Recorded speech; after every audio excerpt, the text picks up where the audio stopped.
Assalamualaikum warahmatullahi wabarakatuh. Kembali lagi ke channel kita ya teman-teman, itu channel saya.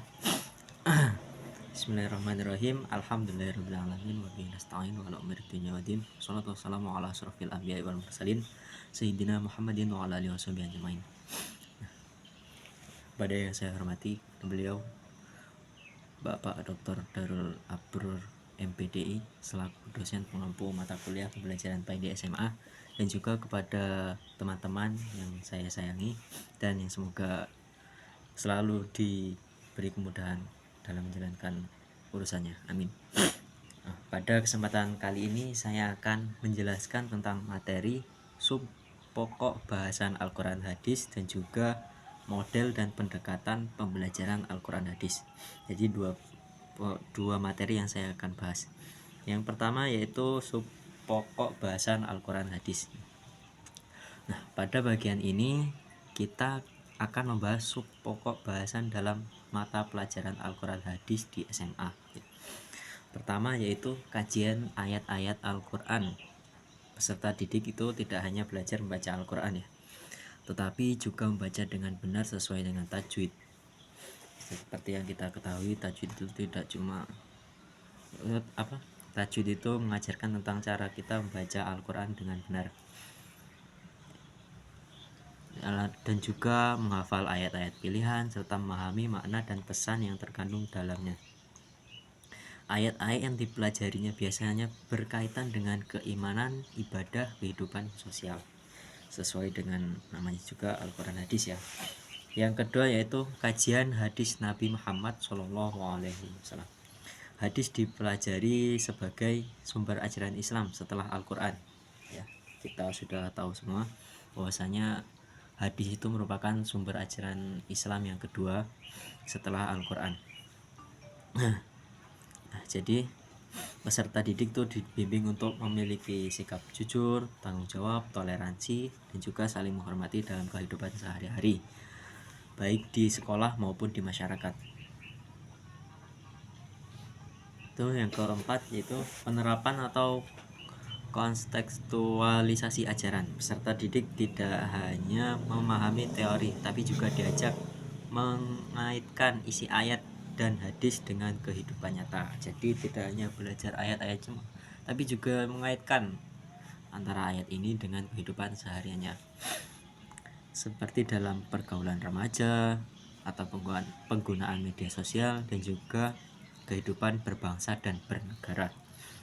Itu tadi poin dari sub pokok bahasan Al-Quran Hadis. Nah, selanjutnya yaitu model dan pendekatan pembelajaran Al-Quran Hadis. Nah, tadi kan kita membahas tentang sub bab pokok. Nah, kalau sekarang itu membahas model dan pendekatan pembelajaran Al-Quran Hadis,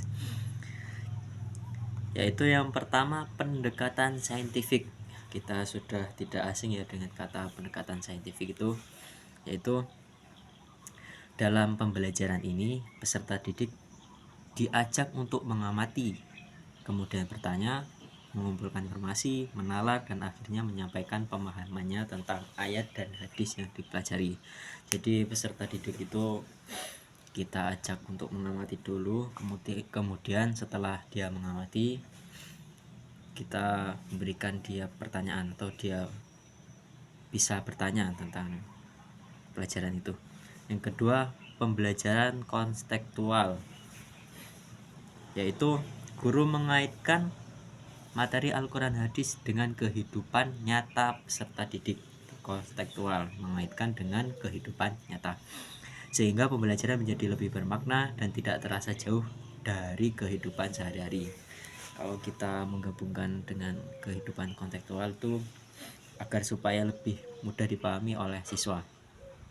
Oke, yang ketiga, model discovery learning, yaitu peserta didik diarahkan untuk menemukan sendiri makna dan hikmah dari ayat atau hadis melalui diskusi, analisis, atau refleksi, bukan hanya menerima penjelasan dari guru.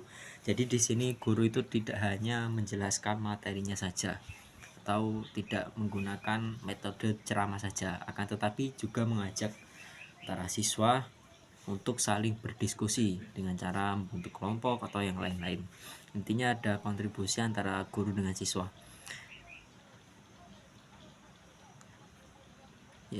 Nah, itu tadi model dan pendekatan pembelajaran Al-Quran Hadis dan juga sub pokok bahasan Al-Quran Hadis.